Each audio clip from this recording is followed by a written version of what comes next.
Huy! What's up? Go fam! Okay, so dito tayo ulit.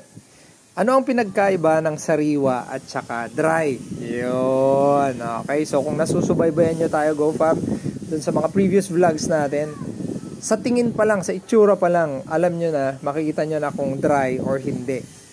Diba? Pero hindi ganun ka-accurate, pero sa, alam mo yun, sa expert na matagal nang nagmamais, malalaman niya kayo kaagad. Okay, so kung maalala nyo, diniscuss natin yung parts ng mais. Diba, sabi ko sa inyo, tatandaan nyo lang yung isa, which is yung germ na part. Okay, saan yung germ? Nasa gitna.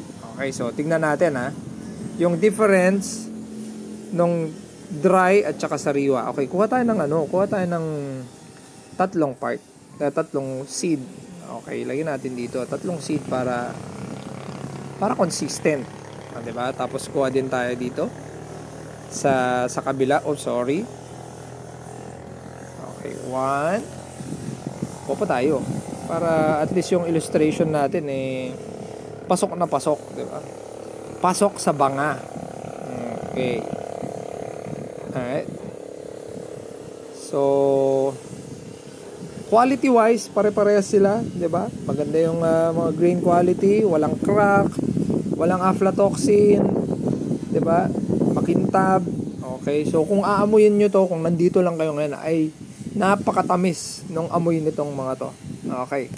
So, unang tingin, anong pinagkaiba niyan?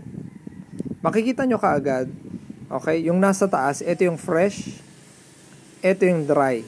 'Di ba? Yung sabi ko sa inyo, titignan niyo lang yung germ na part, which is yung nasa gitna ko. So kung makita nyo tong mga dry, lubog na yung germ na part nila. Lubog na siya. Okay? So hindi kagaya nung nasa taas, busog na busog pa. Ayan busog po. Side natin konti para makita nyo. Ayan busog po. Ito.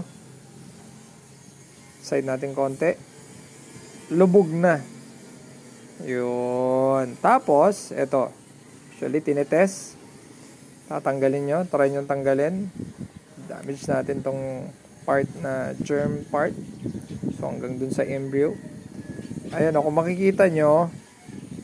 Sorry, hindi ko alam kung kita nyo sa camera So, mamasa-masa pa siya. Mataas pa yung moisture. Okay. Basa pa siya dun sa gitna. Ito, medyo matigas na tong hindi ko alam kung kaya ko. Tigas na to Ayan, try natin focus. Zoom natin. Ayan matigas na siyang tanggalin. Meron pa rin tong moisture kasi nga ang acceptable na moisture content ng mais ay nasa 14%.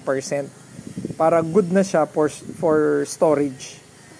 Yan, 14%. Pero personally, mas gusto ko na sa 13.5%. Kasi minsan yung mga moisture meter, meron yung may tawag doon, may error konti. No? So gusto natin nasa 13.5. Explain ko sa susunod kung bakit ganun yun. At hindi ako nagbe-base sa 14. Okay? So, okay, zoom out natin.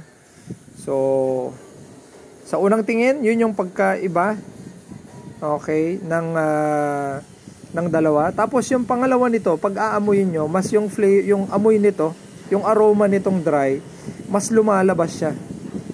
Okay, manamis-namis na yung amoy nito compared dito. Dito kasi parang wala lang, parang fresh lang siya na parang hindi nga siya amoy mais Pero ito, amoy mais na talaga. Ito. Okay. Tapos, kung hahawakan mo tong sariwa, pag ginanon mo siya, go fam, para siyang may spring. Para siyang may spring. At nagdidikit-dikit siya. Okay. Masabit pa. And, etong dito sa sariwa, madulas siya. Okay. Actually, parang makalansing pa nga. Ayan. Yung isa kanina hindi tumutunog. Okay, madulas. At saka pag ginanon mo, matigas na siya. Hindi na siya parang bumabalik. O, ito, tingnan nyo. Pakinggan nyo. Ayan, o. Tingnan mo. Hindi masyadong tumutunog pa nga, o. Wala. Pero kung tong dry, tong hawakan mo. Ayan, o. Pasensya na, medyo maingay dito sa amin. May